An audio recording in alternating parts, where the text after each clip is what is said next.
আজ আবার শিরো চলে এলো ডেজির সাথে দেখা করতে। কে এসছে? চ চ চ চ।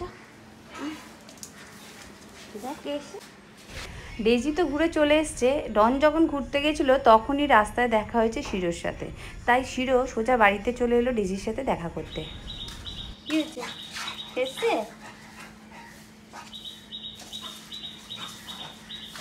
কি খেলছে?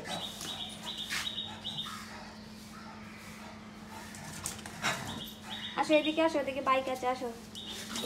চলে যাচ্ছে। আসো আসো আসো। ও খেলছে আনন্দে আনন্দে, ও খেলবে বলছে। ডেজিকে বলছে আমি খেলবো। ডন কিন্তু দেখুন খুব খুশি শিরোকে পেয়ে, ও খেলতে চাইছে ওদের মাঝখানে। আর শিরো ওদিকে ডনকে ভয় পায় বলে চুপ করে আছে, ডেজির সাথেও সেভাবে খেলছে না, এদিক ওদিক করছে। আসো এদিকে, আসো আসো আসো আসো আসো আসো ডন, আসো আসো। বাইক আছে ওখানে, আসো। আয় আয় আয়। এই দে, আর বাইকটা পড়ে গেলে গায়ে মুশকিল হবে, চ ওদিকে। ওদের দুজনকে একটু খেলার সুযোগ করে দেবো বলে ডনকে আমি আটকে দিলাম যে চলে আয়, ওরা একটু খেলে নিক। আর কে কার কথা শুনে, ও এখন খেলবে ওদের সাথে।